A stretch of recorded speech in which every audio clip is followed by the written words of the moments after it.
Santé avec Hassan Chemach qui s'intéresse à un sujet ô combien important, surtout en ce moment. Si vous ne vous êtes pas encore fait vacciner, je pense que c'est vraiment le moment de le faire. Vous le savez, il sera question donc de la grippe saisonnière et l'importance de la vaccination anti-grippe. On aura avec nous, grâce à Hassan Chemach, l'intervention du docteur Jamal Fourar, qui est donc directeur général de la prévention au ministère de la Santé. Ce sera dans quelques instants avec Hassan Chemach. Ça me fait plaisir de le retrouver. Je pense que c'est pas à chaque fois, hein, parce qu'il vient souvent en Algérie, mais dès qu'il peut, moi je me suis habituée à lui. Hein, c'est son deuxième passage, je pense, sur le plateau de Souriez, vous êtes sur Canal. Et lui, comment le décrire? Un pêcheur professionnel, mais surtout un passionné, un amoureux de la mer et du poisson. Une famille de pêcheurs depuis déjà 5 générations. Il a visité le monde entier. C'est une fierté algérienne. Et oui, c'est vrai, aujourd'hui, c'est un grand pêcheur que tout le monde connaît, le monde entier connaît, les grands restaurants, les grandes entreprises font appel à lui. Il s'agit bien sûr de Mourad Kahoul, qui nous fait l'honneur et le plaisir d'être avec nous aujourd'hui, puisqu'il est de passage à Alger. Et donc, on en a profité pour pouvoir l'inviter. On discutera avec lui dans quelques instants. Il nous parlera bien sûr de poissons et de pêche. Nous recevrons 2 autrices, mais aussi conteuses, qui viendront nous parler de l'importance de la lecture et du conte chez les enfants. Vous le savez, les enfants sont en vacances, il faut les occuper, c'est vrai qu'il faut les distraire, mais il ne faut pas les laisser oublier la lecture et bien sûr les livres. Et toutes les 2 ont participé à un événement très intéressant sur lequel nous allons revenir tout à l'heure en leur compagnie. Et puis nous recevrons un groupe que personnellement j'adore. C'est un groupe, on va dire que l'année 2024 leur a plutôt bien réussi, eux qui travaillent depuis des années, et cette année ils ont pu rencontrer leur public. C'est un groupe qui est atypique, ils ont une musique qui est très spéciale, des paroles, une voix, enfin des voix. Ils seront avec nous tout à l'heure, une partie du groupe. Il s'agit du groupe Harf qui ont également animé un événement hier sur lequel nous reviendrons. Puis nous parlerons de cette année 2024 et de leur projet pour l'année 2025. Voilà à peu près le programme qui vous attend, sans oublier la chronique nostalgie. Tout à l'heure, vous allez voir, c'est un rapport un petit peu avec Monsieur Kahoul. Je ne vous en dis pas plus. Encore une fois, bienvenue. Cette émission est réalisée aujourd'hui par Khalifa Balaman. Voilà, un petit coucou à Soraya Hamoudi qui se repose. Khalifa donc est aux commandes et Hajar Bassa au script Anna, et on commence tout de suite justement avec vous. D'abord on va accueillir notre invité, hein, Monsieur Kahoul, Mourad Kahoul, bonjour. Bonjour, merci de m'avoir invité. C'est toujours un plaisir d'être avec vous sur le plateau pour l'Algérie et pour les Algériens. Merci beaucoup, et surtout nous parler de votre expérience en matière de pêche, en matière de poisson. Et je tenais à ce que vous soyez là parce que vous êtes une référence. Vous faites partie de ces Algériens qui ont réussi à l'étranger, mais qui ont toujours une attache avec l'Algérie, qui font les allers-retours et qui veulent créer de belles choses ici. Et on en parlera tout à l'heure si vous le voulez bien. Avec encore une fois, bienvenue. Hassan Chemach, bonjour. Lilia, bonjour. Ça va? Ça va, merci. Alhamdoulilah, c'est la dernière de l'année. Oui. En attendant de se retrouver l'année prochaine, n'est-ce pas? Inch'Allah. Mais on va parler d'un sujet qui est très important, parce que je ne sais pas d'ailleurs, c'est une question par laquelle j'aimerais commencer, Hassan Chemach. Est-ce que si on ne s'est pas encore fait vacciner par rapport bien sûr à la grippe, vaccin anti-grippe, on est en retard ou pas encore? On est dans les temps? On est dans les temps. Vous savez, quand on se fait vacciner, il faut 1 semaine pour en fait développer, pour avoir des anticorps. Il faut donc, c'est en fait le moment pour se protéger pour le mois de janvier, le mois de février. Et vous savez tous que l'hiver, il fait froid au mois de janvier, mois de février. Ça commence, le froid, on le ressent. C'est la saison. Le grippe, en fait, le virus de la grippe, il circule et il tue. Il tue, pourquoi? Parce qu'il envahit le corps, il envahit nos poumons. Et ce qui fait en fait une inflammation des poumons et ça donne une pneumonie. La pneumonie tue. Oui. Alors, certaines personnes disent, en fait, c'est juste une grippe. Je vais prendre une tisane et ça passe. Ouais. Ils se trompent. Le virus de la grippe tue. Ah, ou bien je vais prendre une tisane, ou bien je vais faire de l'automédication. C'est-à-dire je vais moi-même choisir ce que je vais prendre comme médicament. C'est faux. D'ailleurs, en fait, vous avez parlé des traitements, l'automédication. En fait, beaucoup prennent les antibiotiques. Ouais. Les antibiotiques ne font rien. Sachez que les antibiotiques, en fait, donnent de la résistance en fait, aux bactéries. Et ce sont les bactéries qui nous tuent. Ouais. Donc, vous voyez, voilà. Donc, le virus de la grippe tue les personnes vulnérables. Vous allez me dire, quelles sont ces personnes vulnérables? En général. en général les personnes âgées, 65 ans et plus. Hypertendues. Les personnes âgées, pourquoi? Parce qu'elles deviennent vulnérables. L'immunité diminue à un certain âge. Vous avez les femmes enceintes. Pourquoi les femmes enceintes? C'est la même chose en fait. La femme enceinte, son immunité est réduite, ce qui fait en fait le danger, c'est que le virus, s'il envahit le corps de la femme, c'est 2 personnes. Il tuera 2 personnes. Ouais. Vous voyez, il y a les enfants. Vous avez les enfants. Vous avez les diabétiques et les cardiopathes. Ouais. Ce sont des personnes vulnérables. Les plus vulnérables. Les plus vulnérables. Il faut donc se faire vacciner. Ouais. Il n'y a aucun médicament aujourd'hui, parce qu'en fait, le virus, quand il rentre dans le corps, il n'y a aucun médicament qui peut tuer aujourd'hui. Là, en fait, le virus sans faire mal à la cellule. Il y a le vaccin. Juste le vaccin. Alors le vaccin est fortement recommandé donc, à ces personnes qu'on vient de citer. Et bien sûr, il y a toutes les années, chaque année, tout au long de l'année, on fait bien sûr des campagnes de sensibilisation au ministère de la Santé. Le ministère de la Santé a acheté cette année plus de 2 millions de doses. Et il est disponible actuellement au niveau de toutes les structures de santé et au niveau des officines. Il est remboursé, il faut le signaler. Ouais. C'est un vaccin remboursé par la Sécurité sociale. D'accord. Et pour les personnes qui hésitent, parce que moi j'en ai rencontré des personnes, vous parliez des femmes enceintes, je me rappelle, ça c'est une expérience que j'ai vécue quand j'étais enceinte moi aussi. J'ai rencontré des femmes enceintes qui me disaient à l'époque, oui, enfin 2 ou 3 je pense, qui me disaient moi je ne veux pas me faire vacciner, j'ai trop peur, non, je préfère juste me protéger, prendre des tisanes, ne pas sortir dans le froid, protéger mon bébé. Ces personnes-là qui peut-être nous regardent, ces femmes qui sont enceintes, qu'est-ce que vous aimeriez leur dire aujourd'hui? En fait, le vaccin a prouvé son efficacité. Ces personnes qui hésitent n'ont qu'à regarder les statistiques. Chaque année, il y a des morts parmi ces personnes qui ont un risque élevé de complications. Chaque année, on enregistre des décès parmi les personnes âgées, parmi les femmes enceintes. Et tenez-vous bien, il y a même des nourrissons, des enfants qui meurent du virus de la grippe. Il y a une campagne d'ailleurs en ce moment qui touche les enfants spécialement. Une campagne qui a été lancée le 15 octobre. Les vaccins, je le rappelle, ils sont disponibles. Alors, pour les personnes qui hésitent, en fait, beaucoup en fait, vous disent, moi j'ai fait le vaccin l'année passée. Alors, je ne le fais pas cette année. En fait, une information de taille.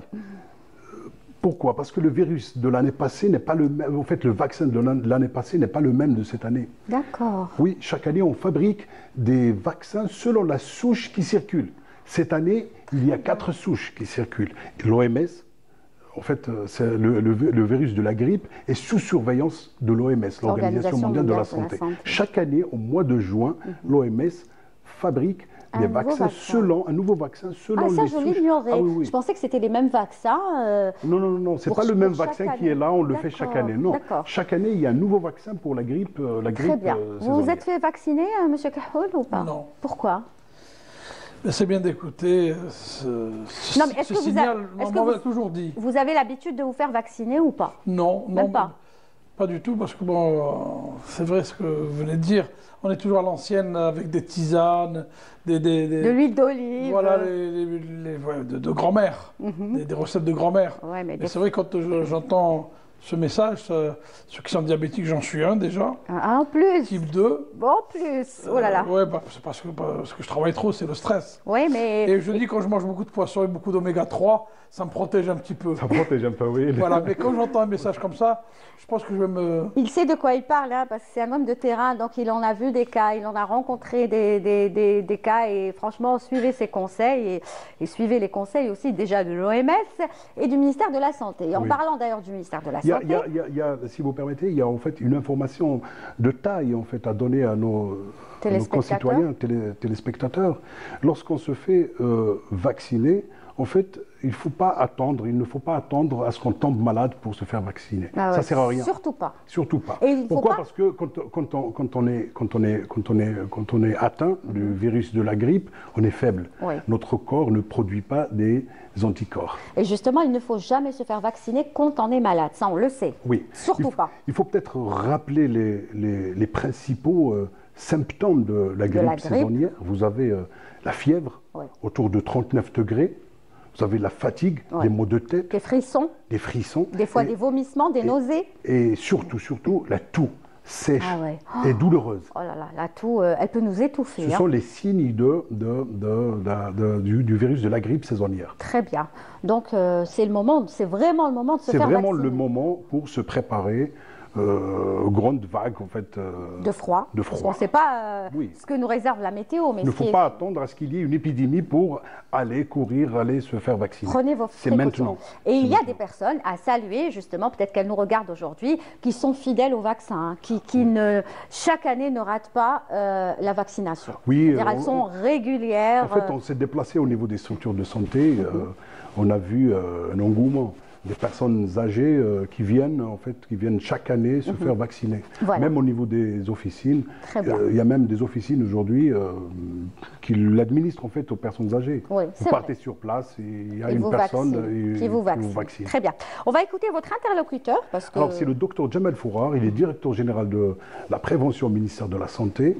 Il résume un petit peu, il parle de la campagne qui a été lancée le 15 octobre et il revient sur l'importance de se faire vacciner contre le virus de la grippe saisonnière. Et c'est un spécialiste qui vous le dit. Donc on l'écoute tout de suite, il est au micro, bien sûr, de Hassan Chemmache. La grippe est une maladie mortelle, surtout chez les personnes vulnérables. De ce fait, nous assistons chaque année à près de 5 millions de cas graves dans le monde et jusqu'à 650 000 décès annuellement. Pour dire qu'elle est, chez les personnes vulnérables, très grave et peut avoir des conséquences aboutissant au décès de la personne. La vaccination est certes recommandée, mais elle est importante, surtout pour les personnes vulnérables que sont les personnes âgées, les enfants et les adultes qui ont des maladies chroniques, les femmes enceintes, les professionnels de la santé et même les Hajj où la vaccination est recommandée. La vaccination, le ministère de la Santé lance annuellement une campagne nationale de vaccination contre la grippe saisonnière. Elle a été lancée le 15 octobre 2024 et le vaccin est disponible au niveau de toutes les structures de proximité, les EPSP, les polycliniques, les centres de santé. Il est encore temps de se vacciner. Actuellement, nous avons utilisé près de 83% des vaccins que nous avons donc acheté par l'intermédiaire de l'Institut Pasteur. Il est encore temps parce que vous voyez, il y a la vague de froid actuellement et il y a beaucoup de cas, il y a le virus grippal qui circule actuellement et il faut se faire vacciner, il n'est jamais trop tard. Le vaccin va diminuer les formes graves et va aider à réduire la mortalité chez les personnes vulnérables. Donc c'est un vaccin qui est là, qui est nécessaire, surtout pour les personnes vulnérables. Allez vous vacciner. Le vaccin est encore disponible, il est gratuit au niveau donc, des établissements de santé de proximité, également remboursé en officine pour les personnes âgées. Donc c'est le moment, allez-y, c'est le moment de vous faire vacciner. Voilà, c'est le moment de se faire vacciner et surtout n'hésitez pas à le faire. Et peut-être une question par rapport aux nourrissons, Hassan Chemmache. Alors, les nourrissons, on ne peut pas les vacciner, mais on fait ce qu'on appelle du cocooning. C'est quoi? C'est de vacciner son entourage. Ah oui. Quand il y a un nourrisson à la maison, on vaccine la maman, on vaccine le papa et l'entourage, tout ce qui l'entoure. C'est comme ça qu'on le protège. Le virus, très bien. Et puis, il faut dire, ça ne veut pas dire qu'on va se faire vacciner, qu'on ne va pas attraper une grippe. Justement. C'est clair. Oui, c'est important de le dire. Parce qu'il le mentionne. On rencontre beaucoup de personnes qui vous disent « Ah, je me suis fait vacciner, mais j'ai eu quand même la grippe. » Vous avez eu la grippe, mais vous êtes vivant. Il n'y a pas eu de complications grâce au vaccin. Ouais. C'est le vaccin qui fait qu'aujourd'hui, on évite les complications. Très bien. Et j'aimerais revenir sur la Covid, parce qu'on disait que la Covid, je n'ai pas les chiffres, vous les avez peut-être vous, certainement, a tué beaucoup de personnes. Oui. Mais à ce qui paraît, corrigez-moi si je me trompe, la grippe tue plus de personnes que ne l'a fait la Covid. Oui, il faut le dire, la grippe tue chaque année. Chaque année, elle tue. Le docteur Jamal Fourar vient de le dire, plus de 600 000. Et la Covid aujourd'hui, alhamdoulilah, a été maîtrisée. Donc il n'y a plus de. Alors que la grippe, mais malheureusement, on a perdu beaucoup de personnes. Mais ça, c'est pour dire que la grippe continue. Si on ne se fait pas vacciner, si on ne se prend pas en charge, eh bien, on peut risquer le pire. Et durant la Covid, en fait, puisqu'il y avait des mesures de protection, il y avait le confinement qui était instauré. Il y avait moins de promiscuité. Oui, en fait, il n'y avait pas au niveau des marchés. Il n'y avait pas trop de contact. Croyez-moi qu'il y a eu moins de cas de grippe. Ouais, ben voilà, donc c'est pour inviter les gens à se protéger et puis à éviter... Et puis la Covid nous a permis de prendre les bons réflexes, en tout cas pour ceux qui n'avaient pas ces réflexes, se laver les mains plusieurs fois. On les a gardés. Se laver les mains, ne pas toucher n'importe quoi. À chaque fois, on a le réflexe de se laver les mains. Et ça aussi, c'est important pour éviter d'attraper le virus de la grippe. Et éviter aussi les embrassades. Voilà. Dites-vous juste bonjour. Quand on se lave les mains, quand on suit en fait ces mesures de précaution, on se protège même contre les intoxications alimentaires. Tout à fait, exactement. Eh ben merci Hassan. Peut-être un dernier mot pour les téléspectateurs.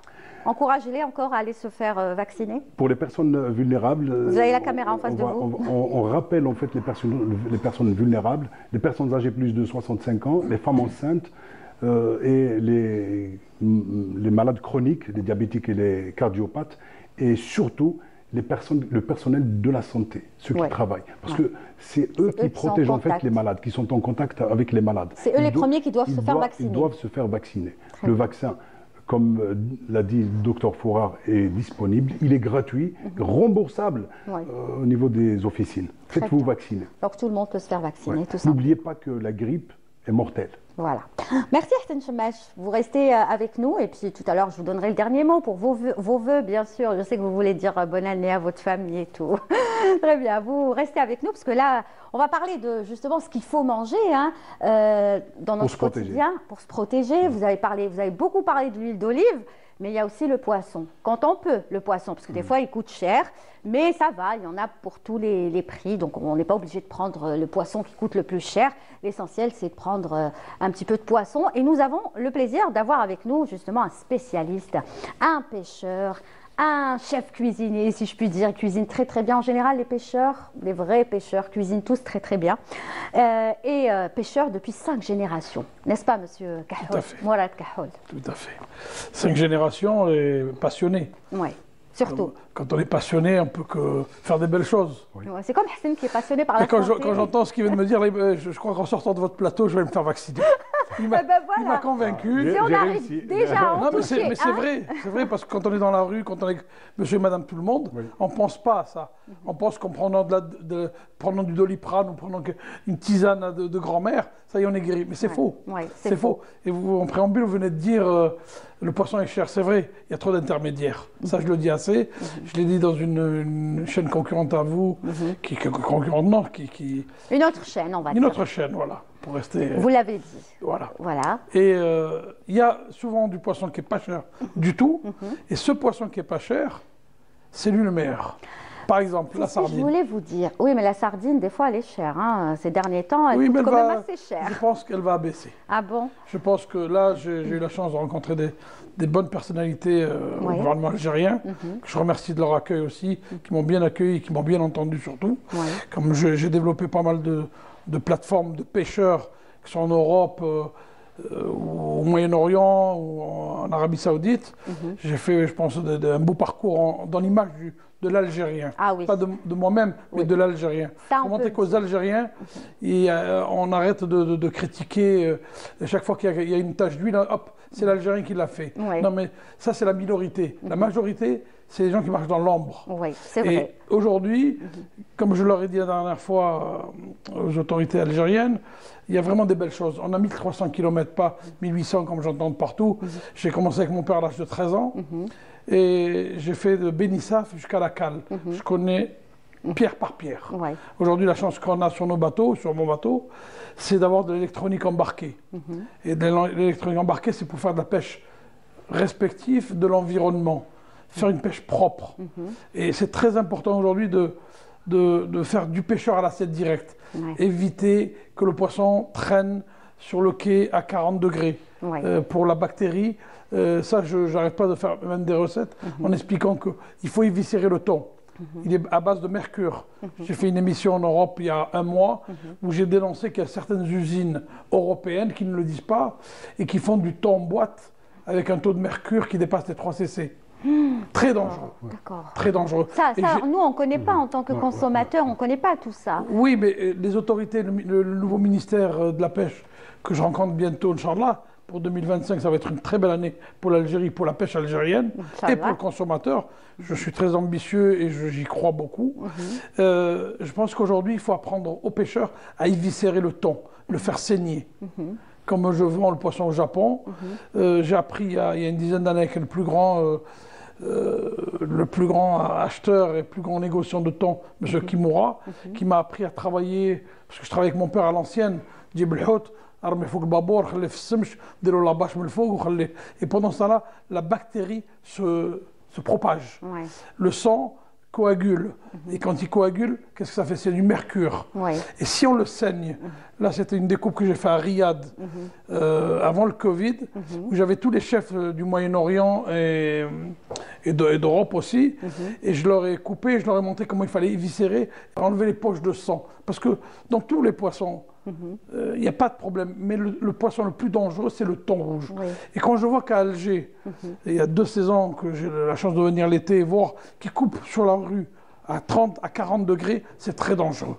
Je ne voudrais pas être au service des urgences. Non, il y a des gens, malheureusement, qui achètent parce que, à ce qui paraît, ils le vendent moins cher. Donc voilà, il y a des gens qui vont l'acheter. C'est ce qui encourage les gens, oui. C'est ce qui encourage les gens à aller l'acheter. Donc non, mais ce qu'il faudrait dire au ministre de la Pêche, j'aurai la chance de le rencontrer et de le faire avec plaisir, de les aider, et créer des marchés de proximité pour les pêcheurs. Comme je l'ai créé dans une ville, je ne dirai pas aujourd'hui le nom, je vous le dirai peut-être un jour. J'ai créé la vente de gré à gré. Le pêcheur qui sont à 4 h du matin, il arrive à quai vers 9 h, 10 h, c'est la ménagère ou le femme ou homme qui viennent, ou des chefs, acheter directement aux pêcheurs et faire des points de vente. Ah, carrément, sur le port. Sur le port. Tu vends ton poisson. Tu mets la femme à vendre, parce que la femme, elle est utile dans une entreprise. Bah oui. Moi, en Italie, ça c'est mon bateau. On a fait pas mal de belles pêches pour la crevette en Espagne. Parce que les Espagnols, c'est quand même les leaders numéro 1 de la crevette et du conditionnement. Et je pense qu'il faut mettre en avant le pêcheur aujourd'hui. Il faut former des jeunes pêcheurs. Pêcher et vendre. Pêcher peu et vendre mieux. Voilà, pour éviter tout ça.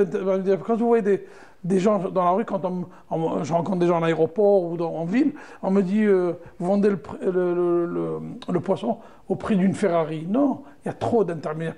Avant qu'il arrive dans l'assiette du consommateur, il y a 3 intermédiaires, 4 intermédiaires.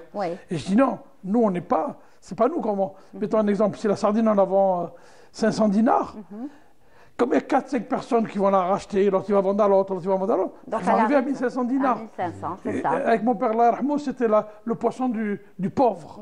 Aujourd'hui, c'est comme la bouillabaisse. C'est plus le cas. Regardez la bouillabaisse, le mot de bouillabaisse. Le bouille et baisse. Tout ce qui restait comme bouille dans le filet de pêche, on crée la bouillabaisse. Et aujourd'hui, vous allez en Europe, vous achetez une bouillabaisse, c'est pire que vous avez acheté un lingot d'or. Pourquoi? Parce que il y a eu tellement d'intermédiaires, il y a tellement eu de frustrations là-dessous, et ils ont débordé. C'est pour ça que je dis en Algérie, avec une côte qu'on a, avec une richesse économique, humaine, on peut faire vraiment, et arrêter de faire peur aux gens, de dire le métier de pêcheur, il n'est pas accessible. Et non, il faut laisser, parce qu'il y a certaines, je ne dirais pas les fonctionnaires qui le font, on est en train de prendre des manies de l'Union européenne. L'Union européenne n'est pas une référence. L'Union européenne est en faillite. Je l'ai dit dans une émission en Europe il y a 4 jours, l'Union européenne n'est pas une référence. C'est des gens qui n'ont jamais vu de bateau et ils veulent former des jeunes à leur façon. Très bien. C'était tellement passionnant avec Hassan Chemmeche, point de vue santé, qui a appris beaucoup de choses à monsieur Mourad Kahoul et vice-versa. Et passionnant également avec Mourad Kahoul, qui nous apprend aussi des choses passionnantes. J'aimerais passer une vidéo parce que tout à l'heure, vous parliez de la crevette espagnole comme étant la meilleure et tout. Mais moi, je vais vous contredire. Hein. Mais c'est vous qui le dites en plus. Vous allez réagir juste après. Regardez la vidéo. Regardez ce que le bateau a pêché. Regardez cette qualité. Regardez. Regardez cette crevette. Regardez la taille de la main. Regardez. 1, 2, 3. Vive l'Algérie. Bloody. Alors, on va trier.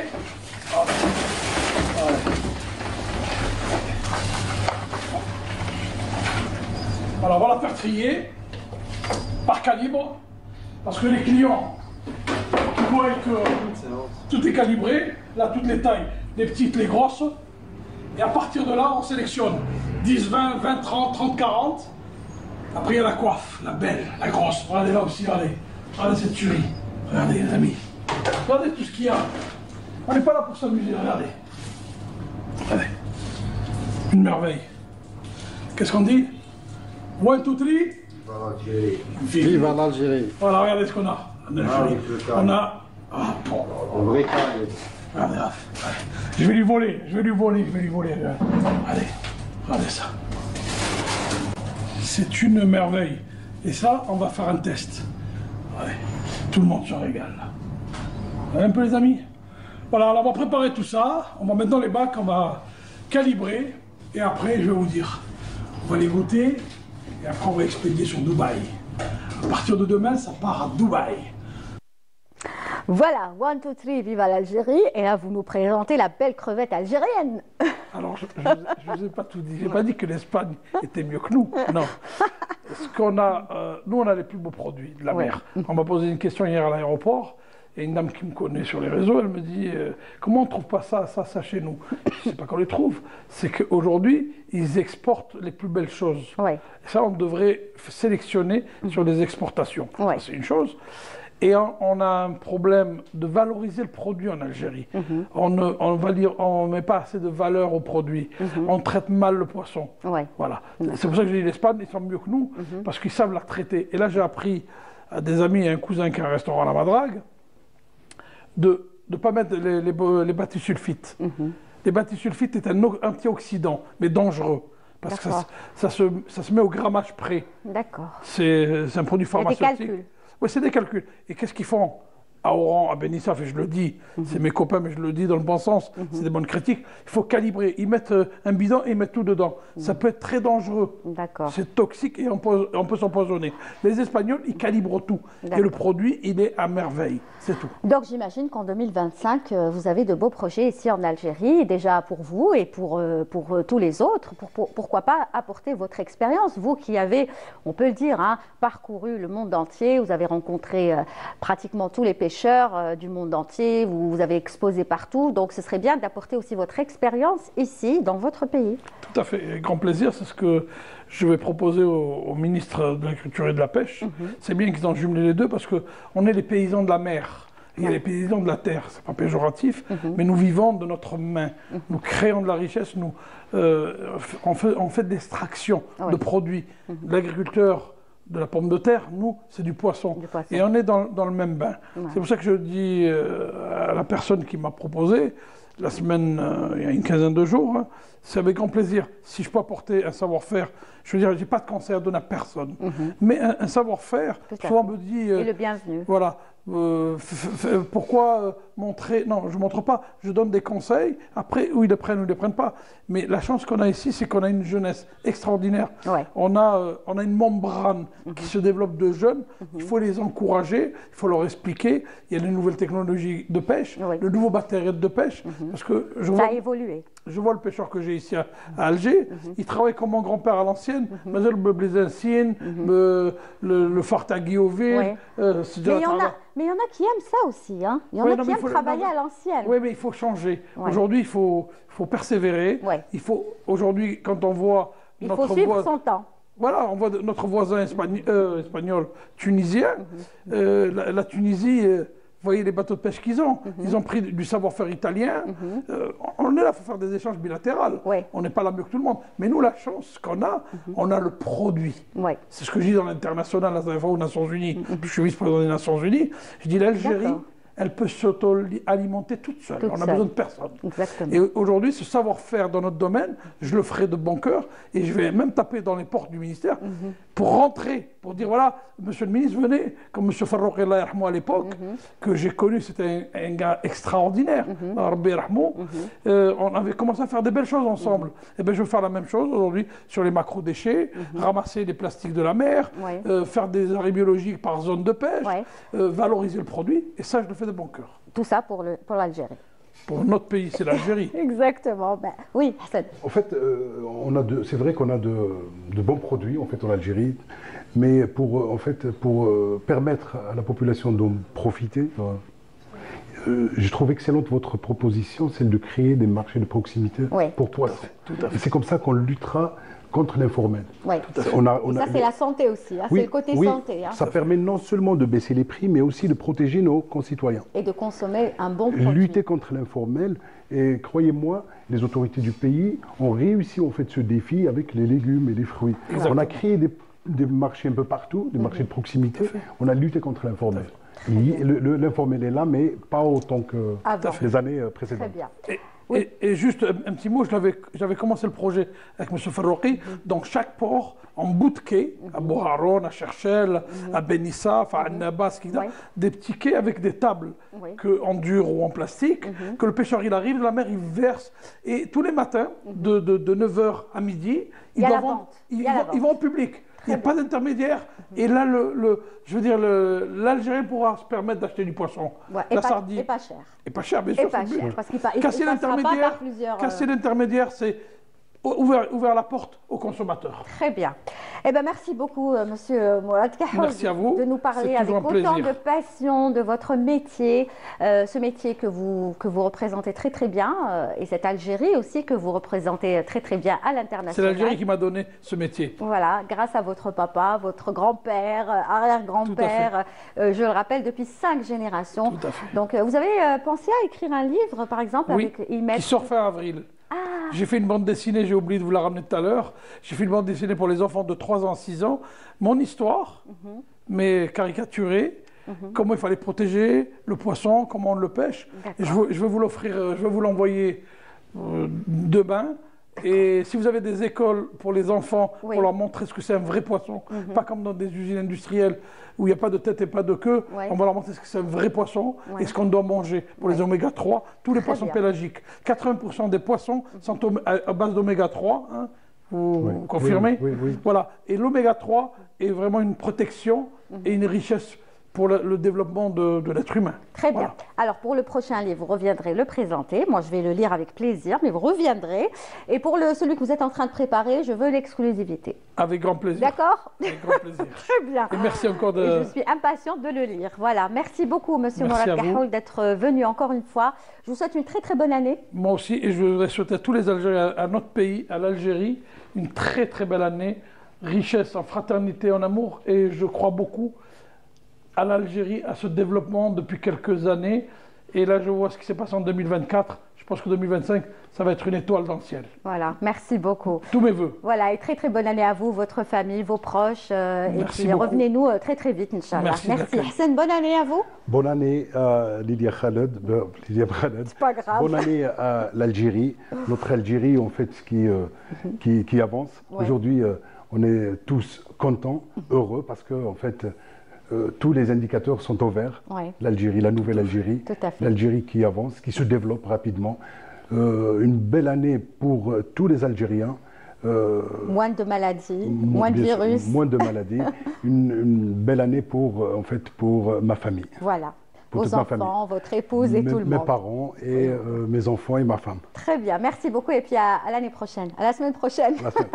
À très bientôt, merci beaucoup. Monsieur Kahoul, bon retour parce que je sais que vous êtes venu rapidement, vous devez repartir. Je repars demain. Et puis on se revoit très très bientôt. Inch'Allah. Merci beaucoup. Merci. Allez, tout de suite, je vous propose la chronique nostalgie juste après le jingle.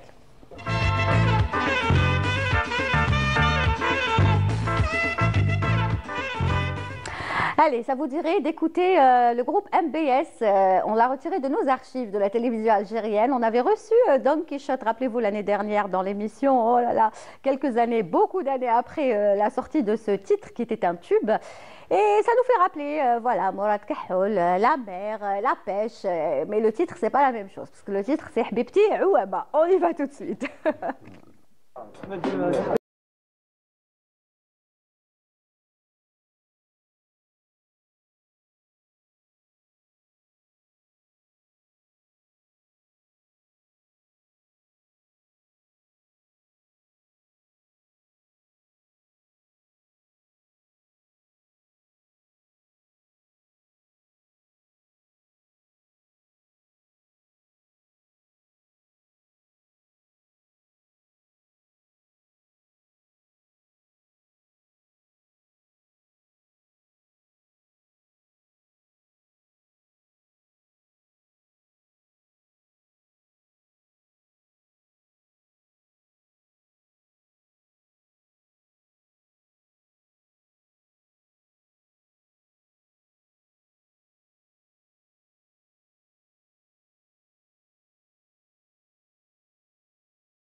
Oh là là, ça nous fait rappeler de bons souvenirs. J'oublierai jamais ce titre le jour où on l'a vu sur la télévision algérienne, dans l'émission, rappelez-vous, Bled Musique et tout. C'était waouh, c'était bien, hein. C'était très bien. On avait la chair de poule. Et c'est vrai que ce titre nous donne toujours cette émotion. C'est incroyable, la chair de poule. En tout cas, un salut à tous les membres du groupe MBS qui malheureusement, chacun a poursuivi sa carrière. Rabah, par exemple, est devenu un grand chef cuisinier qu'on a reçu l'année dernière. Et puis les autres aussi, on les salue. C'était la chronique Nostalgie dans votre émission. Et tout de suite, après un plateau 100% hommes, voici un plateau 100% femmes. Et quelles femmes! Elles sont avec nous. Yamina Miri, qui est autrice, mais également ingénieure en agronomie. Bonjour. Bonjour. Comment ça va? Très bien, alhamdoulilah. Bienvenue. Merci beaucoup. Et puis juste à côté de vous, finalement, c'est votre amie, hein, Amel Kasdali, qui est aussi autrice, et spécialement pour les enfants, hein, livre pour enfants. Vous en avez fait finalement votre spécialité parce que j'adore ça. Vous vous retrouvez dans le monde des enfants. Ah oui, tout à fait. Et vous allez nous expliquer tout cela dans quelques instants avec ce livre-là. Alors ce livre, je vais vous raconter, je l'ai rencontré à la radio. Je vous ai rencontré à la radio et le hasard a bien fait les choses. Je vous ai dit, est-ce que vous voulez passer dans mon émission? Parce que je reçois Madame Yamina Miri et vous m'avez dit, bah, c'est mon amie, on était ensemble pour la lecture. J'ai dit, ben voilà, vous venez ensemble toutes les deux. Le hasard a bien fait les choses parce que la pochette de votre livre m'a attirée. Ah oui. Je l'ai adorée, la pochette du livre, franchement, et je suis sûre qu'elle va attirer beaucoup d'enfants. Un savant fou a écrit un livre. On va le présenter dans quelques instants, ce livre-là. Est-ce qu'il est assez fou que le savant ou pas? Ça, c'est vous qui allez nous le dire. Je vais commencer avec Yamina Miri pour l'événement auquel vous avez participé. C'était hier, finalement, avant-hier? Samedi. C'est samedi. Voilà, donc c'était samedi dernier. à la maison de jeunes de Baïnem. C'est ça? C'était jeudi, pardon. C'était jeudi. À la maison de jeunes donc, de Baïnem, Hadj Mohamed Al-Anqa. Une maison finalement que vous connaissez très bien parce que vous y allez souvent. Hein? Oui. Ouais, J'y vais régulièrement grâce à son directeur qui est très actif, à son épouse également et grâce à Amel qui fait le trait d'union du coup. D'accord. Pour une lecture. Non, c'était pas une lecture, j'ai carrément raconté le conte. Donc, finalement, vous n'êtes pas conteuse, mais vous contez quand même. Je ne suis pas conteuse, mais je raconte mes propres contes. Et le challenge, c'était que je voulais le raconter d'Erja. D'accord. Et j'y ai réussi. Alors que le conte n'est pas écrit... Le conte est rédigé en français. En Derja. Pas en Derja, donc je voulais le faire dans notre langue parce que j'estime que Derja est notre langue, est une langue. Et pour vous, justement, raconter vos propres histoires, enfin celles que vous écrivez aux enfants, c'est encore plus enrichissant pour vous et pour l'enfant. C'est vraiment avoir ce contact direct avec l'enfant. C'est important de leur raconter toutes ces histoires. Oui, il y a d'abord le contact direct. Ça, c'est important d'avoir les enfants. Et on est en train de les voir hein, sur les photos. Oui, il y a le contact direct. C'est vrai qu'on voit des lumières et des étoiles dans leurs yeux, mais je pense qu'il y en a autant dans les miens. Parce que je sens cette alchimie qui s'installe entre ces enfants et moi-même. Et il y a une chose que j'ai découvert finalement, c'est que quand je me mets à leur raconter le conte, je rentre dedans et j'invente des choses. Ah, donc au fur et à mesure, vous rajoutez des petites choses. Au fur et à mesure, je rajoute des petits ingrédients. Il y a des choses qu'il n'y a pas dans le conte écrit et que je raconte. Il y a des tonalités, et c'est très enrichissant. D'accord. Est-ce qu'on peut revoir la photo? Pas celle-là. Celle-là, bon, elle est belle, mais juste celle d'avant. J'aime bien le petit garçon qui était là, qui était très à l'aise. Voilà, celui-là. Alors là, franchement, c'est toute l'innocence de l'enfance. Regardez-moi cette belle photo. Il est bien allongé sur les tapis traditionnels. Et comme je leur ai dit, c'est vraiment la façon de s'allonger, il s'allonge comme ça. Oui. Parce qu'en fait, mes contes, bon, je ne l'ai pas encore dit, c'est des contes qui se déroulent au Tassili Najer. Oui, mais ça, on a compris, hein, vous, l'amoureuse du sud du Sahara, n'est-ce pas? Vous n'en êtes pas à votre première expérience au sud, hein? Vous le connaissez par cœur, hein? Du tout. Le sud algérien. Donc vraiment, j'ai aimé sa manière de se... Moi aussi, j'ai adoré. De se mettre à l'aise. Et écouter les histoires que vous lui racontez. Oui, ils ont été sages, hein. Ils ont été sages, attentifs, ils ont posé des questions très intéressantes.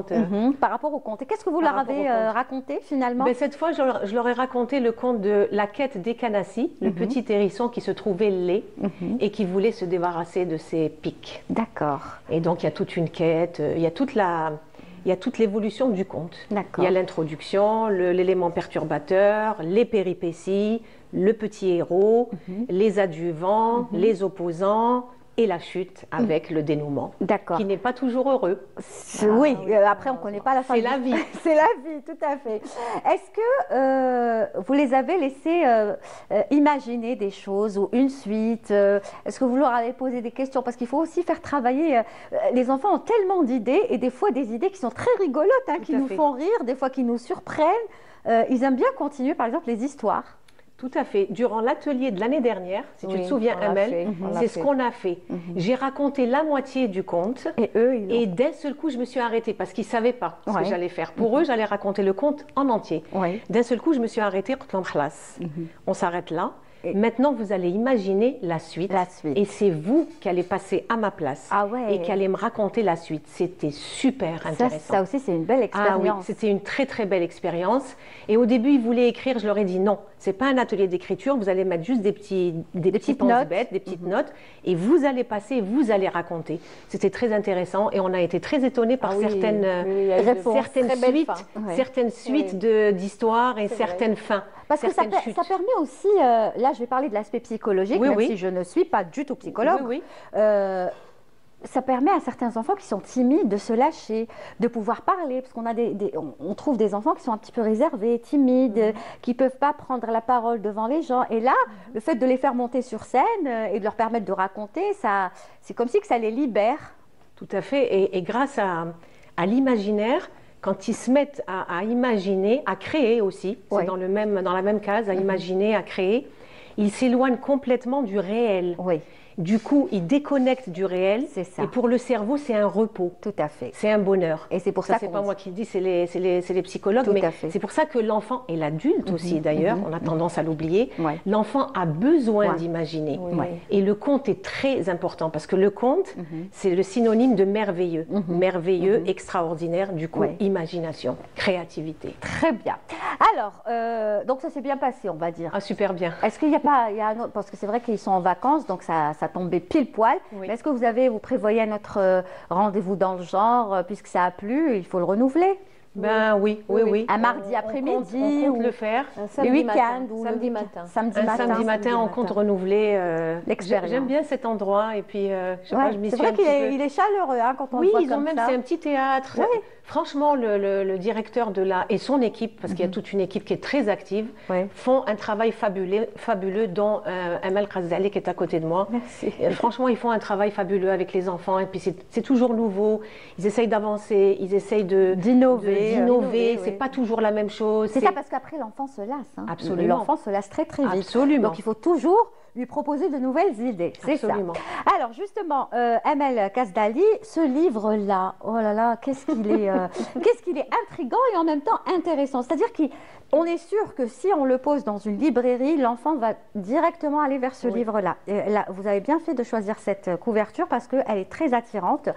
Mais quelle est cette histoire de ce... Alors, je vais vous faire un petit résumé du savant. Donc, c'est un savant qui part faire des recherches en Sibérie et qui est porté disparu. Et il a laissé un testament chez un notaire disant qu'à sa mort, toute sa fortune revient à 3 personnes. Donc, sa sœur, son neveu et son meilleur ami. Mais il y a une condition pour avoir l'héritage. L'héritage, oui. La condition, c'est qu'ils doivent trouver le livre qu'il a écrit et qu'il a caché dans sa maison, une maison hors du commun et qu'il appelle la maison en équilibre. D'accord. Donc les 3 personnes doivent aller à la maison, chercher le livre. Celui qu'il trouve, il a le paquet. D'accord. Et qui a imaginé cette histoire? Vous-même? Oui, c'est moi. Waouh! Vous êtes rentrée aussi parce que on comprend que vous vous êtes mise à la place d'un enfant qui aurait pu imaginer l'histoire pareille. Ah oui, c'est ça. À chaque fois. Parce qu'en fait, quand on travaille avec les enfants, il faut essayer de réfléchir comme eux. Oui, tout à fait. Il faut que je me mette dans la peau d'un enfant pour que je puisse lui donner du rêve. C'est ça le but. Donner du rêve aux enfants. D'accord. Et dans le livre, qu'est-ce qu'on va trouver? Là, je m'adresse à Khalifa. Voilà, je vais prendre le livre pour l'avertir. Qu'est-ce qu'on va trouver dans le livre? Il y a des photos, il y a des illustrations plutôt, pas des photos, mais il y a des illustrations. Et c'est quoi? C'est un texte, donc c'est l'histoire de ce savant. C'est l'histoire du savant, pas exactement l'histoire du savant. C'est plus l'histoire des 3 personnages, c'est-à-dire la sœur, le neveu et l'ami. Et l'interaction entre eux et puis le changement qui se passe pendant le livre, parce qu'au début ils se détestent. Oui, et ils n'arrivent pas à se supporter, et tout le monde veut avoir la fortune pour lui tout seul, mais ils sont obligés de s'unir pour trouver le livre. Et en s'unissant, ils font connaissance. L'union fait la force. Voilà, ils apprennent à se connaître, à s'apprécier, et la relation entre eux change. Voilà, c'est ça le but. Donc il y a une morale. Exactement. Parce que les livres pour enfants, en général, il y a toujours la morale. Non, mais franchement, est-ce que les enfants, ça a marché auprès des enfants? Vous avez eu de bons échos? J'ai fait un club de lecture. Donc c'est ça la maison en équilibre, j'imagine. Non, ça c'est la maison à la fin, lorsqu'elle elle se transforme. D'accord. La maison en équilibre, elle est au début du livre. Au tout début? Voilà, au tout début. Au début. Alors attendez. Pourquoi vous l'avez appelée la maison en équilibre? Ah, parce que si vous voyez l'illustration, vous allez voir qu'elle est en équilibre. En équilibre? Non, attendez, vous l'avez dépassée. Ah, je l'ai dépassée. Doucement, allez-y, doucement. Je vais aller doucement. Non, parce que moi, j'aurais bien aimé le titre La maison en déséquilibre. Non? Voilà. Ça aurait bien donné. C'est là. Ah, voilà. D'accord, donc elle est décortiquée en fait. Elle est plutôt déséquilibrée, cette maison.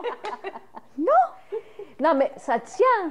Elle est plutôt déséquilibrée, cette maison. Non, il n'y a rien dans cette maison. Ça soutient chaque, on va dire, rectangle. D'accord. Soutient le rectangle qui est au-dessus. D'accord. Voilà. Et ensuite, elle devient une belle maison. Voilà. À la fin, elle se transforme en une belle maison. Très bien. Et c'est dur d'écrire des livres pour enfants ou c'est bon, non, vous êtes habitué? Non, je ne trouve pas ça dur du tout. Au contraire, j'adore. Je trouve dur d'écrire pour adultes, plutôt. Ah bon, donc vous vous retrouvez... Parce qu'il y en a qui trouvent ça au contraire. Il y a des auteurs connus, reconnus, qui disent « Moi, je ne pourrais jamais écrire un livre pour enfants. Oui. Pour moi, c'est un exercice qui est très difficile. C'est vrai, c'est vrai. Donc, vous, au contraire? Non, pas du tout. Au contraire. Parce que je suis toujours comme une enfant quand j'écris. Mais ça se voit, vous souriez. Même quand vous parlez, vous avez les yeux qui brillent, qui sourient. Toujours, vous avez gardé cette âme d'enfant. Ah oui, je l'ai. Donc, j'adore écrire... tout ce qui est magique, féerique, et donc vous avez merveilleux, fantastique, voilà. Donc j'imagine que vous avez le contact facile avec les enfants. Oui, j'adore travailler avec les enfants, j'adore. Parce qu'ils le ressentent, les enfants, hein. Tout à fait. Quand quelqu'un les aime leur ce qu'ils font, quand ce n'est pas de la comédie. Exactement. Non, ils ressentent ça et alhamdoulilah, tous les enfants viennent vers moi, alhamdoulilah. Très bien. Où est-ce qu'on peut le trouver, le livre? Est-ce qu'il est disponible en librairie ou pas? Juste sur Alger. Oui. Donc, est-ce que je peux dire, je peux donner... Librairie, des librairies, oui. Il est disponible à l'Arbre à dire. Oui. Il y a la librairie de Dararia, tout compte lu. Oui. Et Alger Centre, les Beaux-Arts et librairie Baraham qui est en face la Grande Poste. D'accord. On peut le trouver? Voilà, oui. Oui, mais franchement, pourquoi je lui dis de me donner les adresses? Parce que je demande aux parents d'aller vraiment l'acheter pour leurs enfants, en tout cas ceux qui savent lire déjà. Hein. Oui, c'est à partir d'un certain âge. Oui, c'est à partir quand on sait lire déjà une phrase et un texte, parce que je pense que ça va les amuser. Hein. Ils vont certainement s'amuser. Est-ce qu'il y a des intrigues? Est-ce qu'il y a beaucoup d'intrigues, du suspense. Il faut résoudre quelques mystères, c'est ça? Très bien. Alors, voilà, donc le livre de Amel Kasdali, un savant fou, a écrit un livre. Quel livre? Ben, celui-là, on verra. Il faudra le lire. Yamina, par contre, vous nous avez ramené quelque chose en exclusivité. Un scoop. Qu'est-ce qu'elles sont belles! Alors, c'est quoi des illustrations, des peintures? Je ne sais pas comment... Alors, c'est les illustrations de mon livre, à paraître très bientôt, Inch'Allah, qui s'appelle Des contes et des lieux du Tassili Nadir. Oh là là, qu'est-ce que c'est beau! Et c'est quelques illustrations, je voulais qu'elles apparaissent aujourd'hui, je voulais vous faire plaisir. Avant tout le monde, on les voit avant tout le monde. Avant tout le monde. Regardez-moi ça. Ça, c'est le conte La Reine et le Crocodile, inspiré d'un fait véridique. Parce qu'il y a 2 légendes, une histoire inspirée d'un fait véridique et 4 contes que j'ai montés de toutes pièces. D'accord, on va voir la deuxième. Oh, le fennec, n'est-ce pas? Le fennec avec le lézard, le poisson des sables, ce qu'on appelle. Oui, le poisson des sables qui est juste un lézard. Là en bas. C'est le jaune et l'autre c'est la gamme, donc c'est le lézard qu'on trouve. Il a l'air méchant ce fennec. Qu'est-ce qu'il a? Il est énervé. Oui, ils l'ont dérangé. Ils l'ont dérangé dans son sommeil. Ils l'ont bien dérangé. Hein. Oh là là, il fait peur. Mais il est beau. Hein. Très très bien dessiné. C'est qui les a dessinés? Alors j'en profite justement pour remercier mademoiselle Nelia Salah. D'accord. Qui a été mon illustratrice.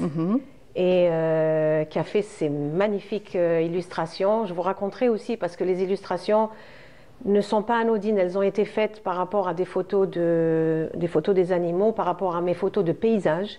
Parce que je voulais vraiment que ça colle au paysage du Tassili, que ça colle aux animaux et aux espèces végétales.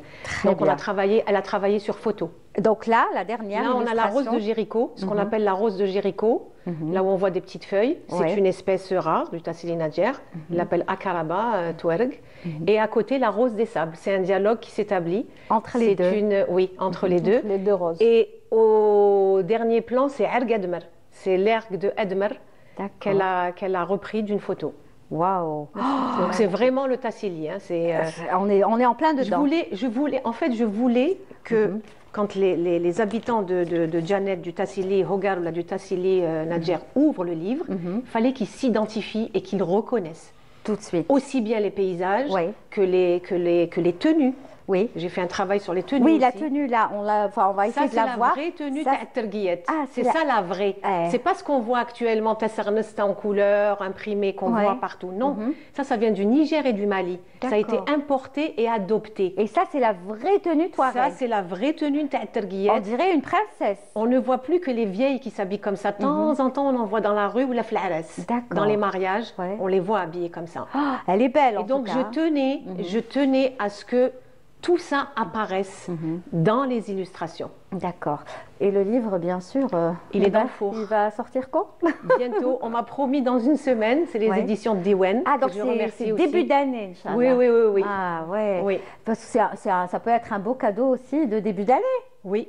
Et mes contes s'adressent aussi bien aux enfants qu'aux adultes. Alors, je tiens à le dire. Moi, je ne vais pas parler de ce conte, je ne vais pas parler de ce livre, comme ça vous serez obligé de venir en parler. Avec plaisir. Et vous me l'enverrez avant, comme ça je pourrai le lire. Avec plaisir. Comme ça on pourra en parler. Oui. Et voici donc une occasion de revenir le présenter.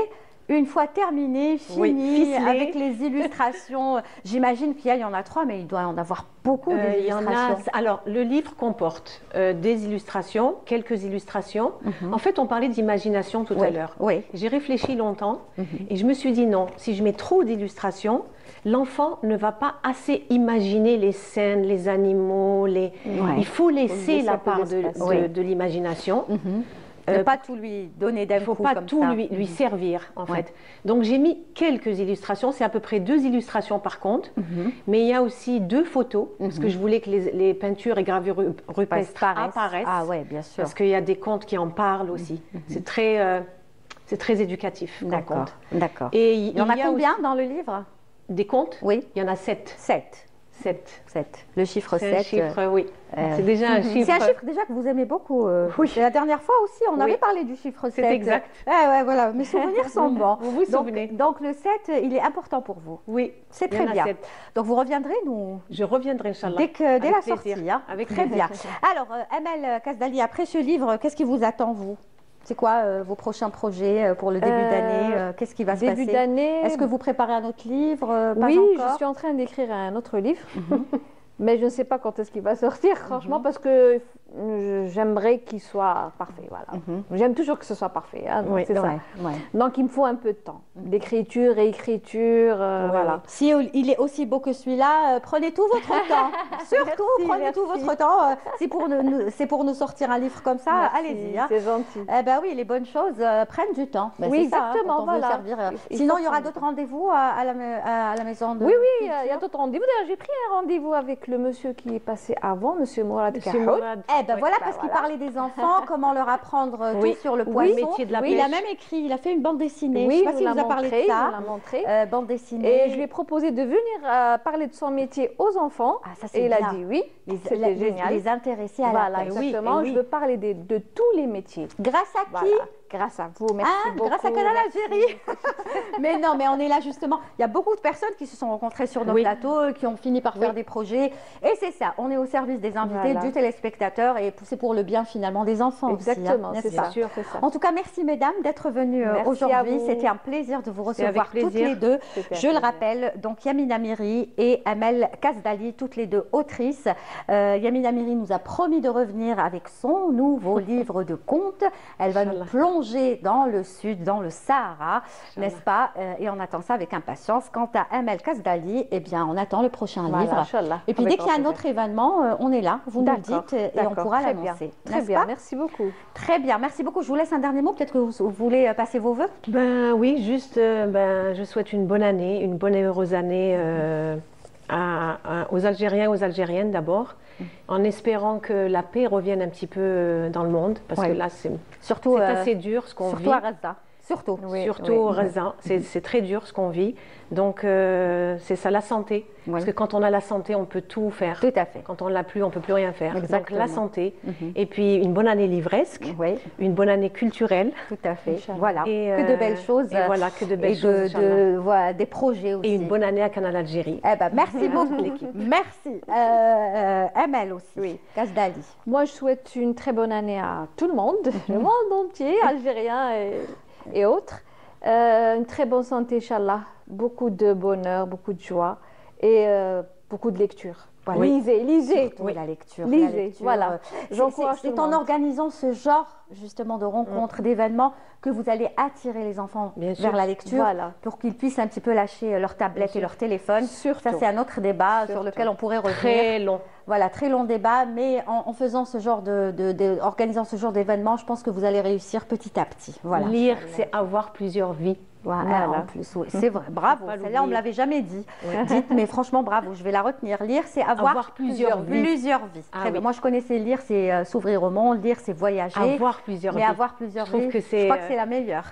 Merci à vous deux, mesdames. Merci. Et à très bientôt. Bonne année à vous deux. Merci beaucoup. Voilà, tout de suite, je vous propose une chanson du groupe que l'on va recevoir dans quelques instants. Il s'agit du groupe Harf. Regardez cette belle chanson. Qu'est-ce qu'elle est belle. Elle respire la joie, la beauté et surtout la nature.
c'est le passage que je préfère le plus dans toute la chanson, dans tout le clip. C'est quand Abdou commence à... Oh, sa voix, elle est juste incroyable. Abdelnour Oudghiri, bien sûr, et Hania Rahmani sont avec nous, le duo de choc. En fait, c'est pas un duo, c'est un groupe, mais ils viennent tous les deux pour représenter le groupe. Bonjour, comment ça va? Assalam. Tellement contente de vous retrouver tous les deux. تشوفي حنايا وليتي خلاص لا فامي شغل لازم نشوفكم مرة في العام. سي كوم سي كالدارماني كاملين داك باش تشوفوا ليا. الحمد لله مرحبا بكم.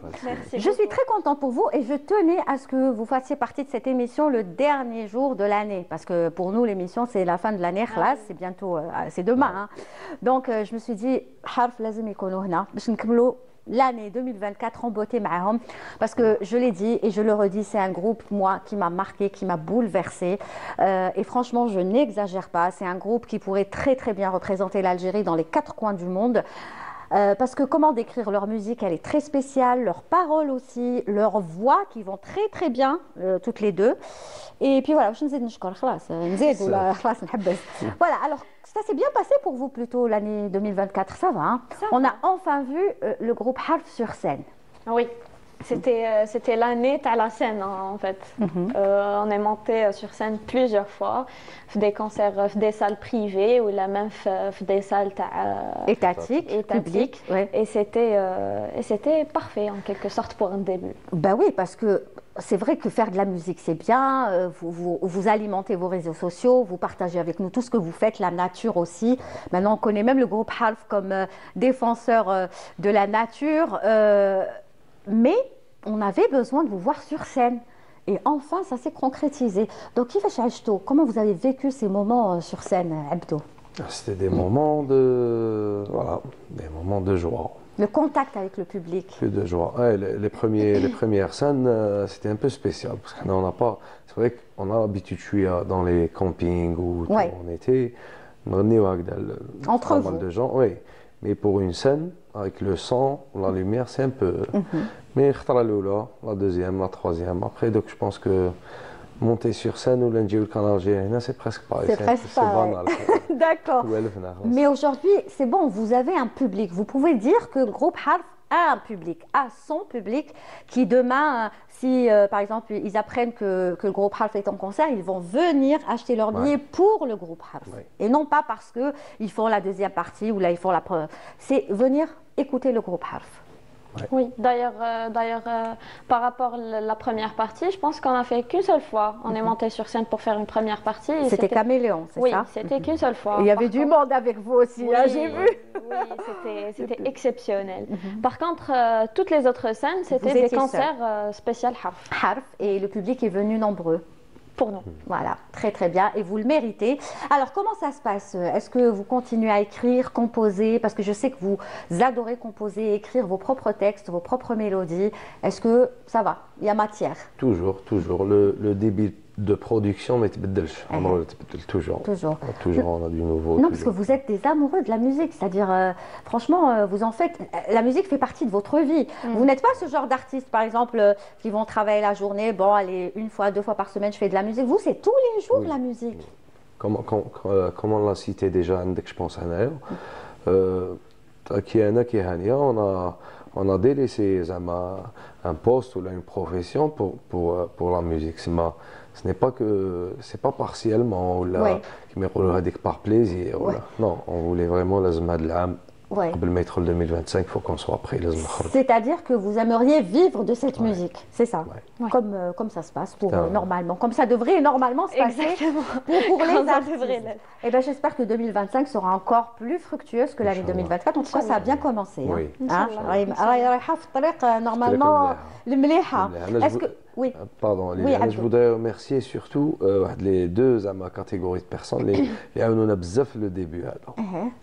Là, c'est bien les animateurs ou les journalistes qui m'ont Hakim Cheneti qu'on salue très fort. Oui, on le salue Hakim, il est adorable. Oui, Vous nous avez invités les débuts, en deuxième lieu, qui m'a Mounir Kilia, qu'on salue beaucoup. C'est notre directeur artistique. En même temps, un membre musicien du groupe. C'est un Iskos aussi. Voilà. Demain, ils nous ont montré le chemin. Ils vous ont montré, enfin, moi j'ai fait que mon travail, hein. Hakim aussi a fait son travail, j'imagine, parce qu'on est des passionnés et nous, au contraire, nous on adore. Quand on tombe sur des pépites comme vous, eh ben, on veut les faire découvrir aux téléspectateurs, c'est la moindre des choses. Mais vous avez du talent, donc il fallait que...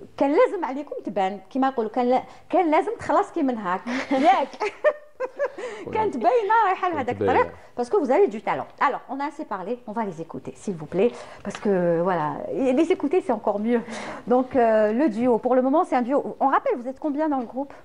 On est pour l'instant 8. 8 quand même, hein. Waouh. Vous êtes كبير le groupe là là. Vous êtes كبير, on était 2, on bat 4, on bat 5. Alors خليتكم في 4. Oui. Ça a doublé. Donc on a 8, le bassiste, C'est différent en fait. La scène, ça demande beaucoup d'instruments, ça demande beaucoup de présence, ça demande beaucoup de... Et ça se complète, ça va, tous les instruments vont ensemble. Oui. Tout va bien. Oui, franchement. Je vois des petites pépites dans vos yeux, Hania. Vous êtes contente, je vous sens heureuse. Je le suis, alhamdoulilah. Alhamdoulilah, ya Rabbi. En tout cas, on vous souhaite une très très belle carrière. Et on va écouter tout de suite une partie du groupe Harf, bien sûr. Rien que pour vous, appréciez, appréciez, appréciez, vous allez voir.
Ah, qu'est-ce que ça fait du bien de les écouter, c'est reposant, c'est relaxant. Je connaissais pas cette chanson, elle est nouvelle?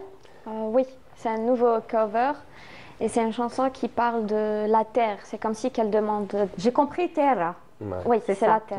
C'est comme si qu'elle demande pardon من لا تيغ على لا بوليسيون اللي راهي تصرا على العباد اللي ما على بالهمش شنو يديروا. Oui, j'ai vu, hein, vous postez aussi des photos pour dénoncer un petit peu ce qui se passe quand vous allez par exemple en camping, parce que vous sortez beaucoup en excursion. Camping, c'est votre aussi deuxième passion. Et vous voyez des choses qui sont juste horribles. Oui. Les déchets qui sont jetés, les gens qui ne ramassent pas. Donc vous êtes aussi en train de sensibiliser sur ça. En quelque sorte, on essaye. C'est ça un artiste finalement, il doit aussi sensibiliser sur certaines choses. Et vous, votre préoccupation aussi, c'est la nature, la protection de la nature. D'ailleurs, même récemment, كما يقولوا الحكومة على زيرت شوية الحالة و ils ont raison, parfaitement raison, parce qu'ils interdisent à face que احنا on en a été témoin. Oui. Exactement. Oui, ils ont raison. Ben, on voit les gens qui ramassent pas, c'est horrible et ça fait mal à la nature. Alors que la nature, on en a besoin. C'est elle qui nous protège, c'est elle qui nous nourrit. Exactement. Et on est en train de la bousiller. Franchement, elle est très très belle. Donc c'est un cover. Oui. Ouais, mais même quand vous faites un cover, vous le faites à votre manière. On essaye. On essaye. Alors là, donc moi, je vais profiter au maximum et je vais vous demander la chanson que j'adore. En fait, il y en a beaucoup. Moi, j'en aime beaucoup. J'aime toutes les chansons du groupe Half. Mais allez, à choisir, je vais choisir celle-là. Eux, ils ont compris de quoi je parle. Écoutez, là, on est dans un autre univers.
بخيالك نروى غير من ريقك غير منو نحلي يا ما دامك انت تولي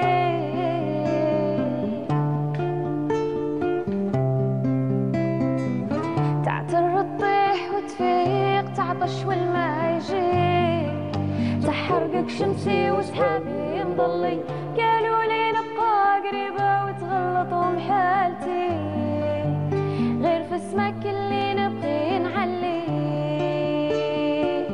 اللي نبغي نعلي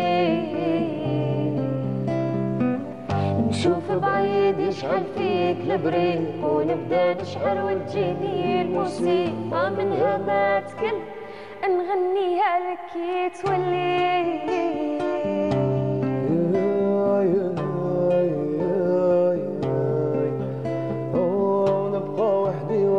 طريق نستنى عالجي وإلا ما جيت ليا نولي من غيرك حد ما يليق تليق بيا وزير وإلا حبس ولا لا غير خلي لا لا غير خلي يا تعتر تطيح وتفيق تعطش ولا عجيك تحرقك شمسي وسحابي مضلي قالوا لي نبقى قريبة وتغلط بحالتي غير في اسمك اللي نبغي نعلي اللي نبغي نعلي حر الصيف وبرد العام في الطريق نكسي بخيالك نروى مريقك غير منو نحلي يا ما دامك انت تولي.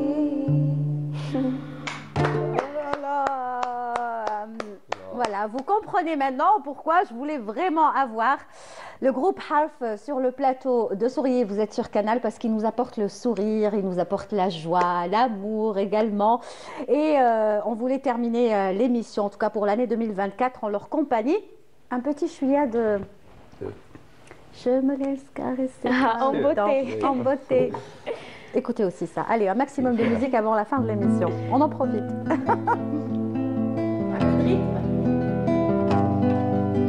Soy el caballero que tranquilamente sin tiempo ni edad persigue sueños perseverante y tu corazón no nada.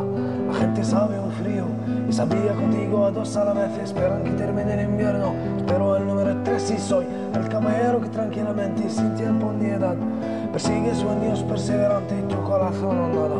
Y la gente sabe un frío y sabía contigo a dos a la vez. Esperan que termine el invierno, pero el número 3. Je me laisse caresser par le froid, en beauté avec toi, en beauté. Je te laisse emporter par le froid, mais en beauté avec moi, en beauté. Je me laisse caresser par le froid, en beauté avec toi, en beauté. Je te laisse emporter par le froid, mais en beauté avec moi, en beauté. Je me laisse déchirer qu'avec toi, pas le froid, pas la goutte d'eau sur ma peau. Et ça fait mal quand sur ta peau je la vois. Et je compte bien le refaire, j'y crois, tant que ce sera dans tes bras. Et je ne peux savourer mes moments qu'en te voyant, calme face à tes souffrances. Mais je n'y peux rien, non, je n'y peux rien face à tes rêves. Et je serai devant toi quand tu crèves, et je serai derrière toi si t'achèves, Inch'Allah. Pereza del frío, Inch'Allah. Je me laisse caresser par le froid, en beauté avec toi, en beauté. Je te laisse emporter par le froid, mais en beauté avec moi, en beauté. بين اليدين طلبك بردان في ودان جرحى صرختي بصوت عالي تدفاني نسيت نرجف بحيراني واش الروح ما تحس ما ترجفني جاوبيني والروح الباردة واش زمان كيتلف بنادم وين ما تمحن ما نادم معاك فرحان Je me laisse caresser par le froid, en beauté avec toi, en beauté. Je te laisse emporter par le froid, mais en beauté avec moi, en beauté. Je me laisse caresser par le froid, en beauté avec toi, en beauté. Je te laisse emporter par le froid, mais en beauté avec moi, en beauté.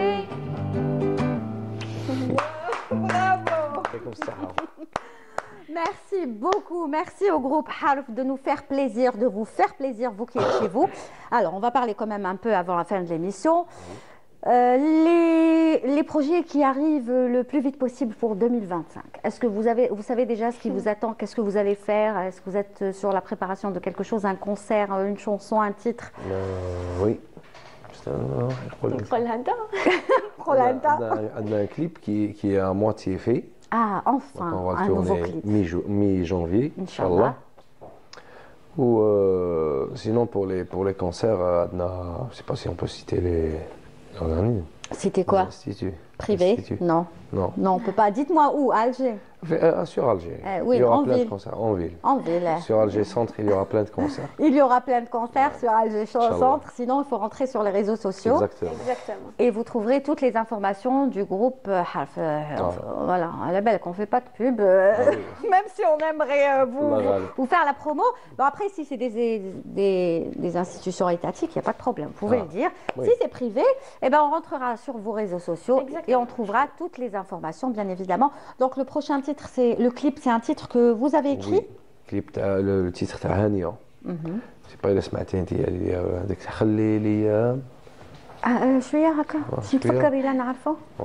La chanson s'appelle Hania. Oui, j'ai compris. Alors, la belle. Parce que شفتك خزرتي فيها. وانتي علاش تباتي هانية وانا بايت مهموم مع لي زامي تصاري حكيا وانا يا نشكي بك لنجوم خلي لي يا تجيبك عندي نوصو فرنسا انتي ما تقدي وانا تما ندير فيكي ما درتي لي نسالفي خمي فيا ما تسعى جرام خوف عليا لو كان ندوب موتي عليك ويلي ويلي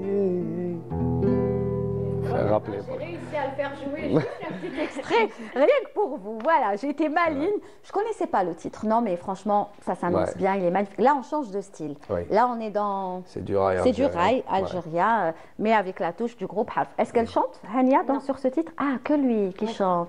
يعني كي درتو كليب ما كانش هانية تغني ولا كيفاش؟ كاين aussi des titres وين هي parce que déjà le titre c'est Hania.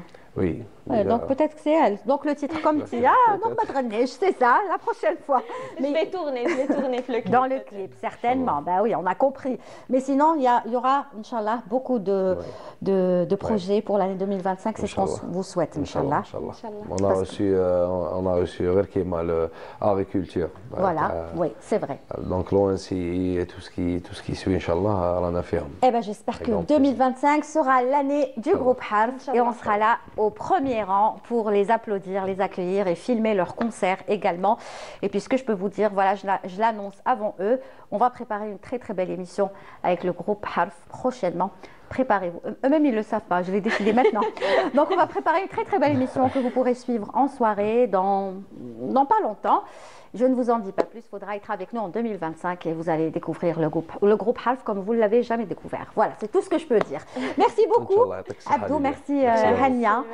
Très bonne année à vous, rapidement, vos vœux, rapidement, parce qu'on n'a plus le temps, caméra et vos vœux. On vous remercie, Ntia, l'équipe technique, bonne année à tout le monde, sans exception. Très bien. Hania. Merci l'équipe technique, merci Canal Algérie, merci à toi. Bonne année nos amis, bonne année notre public et bonne année de nos familles. Voilà, tout simplement. Merci beaucoup, merci à vous tous de nous avoir suivis. C'est la dernière de l'année 2024. Permettez-moi de souhaiter une très très bonne année à vous. D'abord, les téléspectateurs, téléspectatrices qui nous suivez, à ma famille bien évidemment, je n'ai pas l'habitude de le faire, mes parents surtout, Rabbi Shafi, mon cher papa que j'aime, c'est ma vie. Et puis mes enfants, bien évidemment, Youssef et Latefa, mon époux, je ne donnerai pas son prénom, ça c'est clair. Et puis merci à Khalifa Balaman qui était à la réalisation, Hajar Bessa au script Anna. Très bonne année à vous et on se retrouve l'année prochaine, la semaine prochaine. Souriez.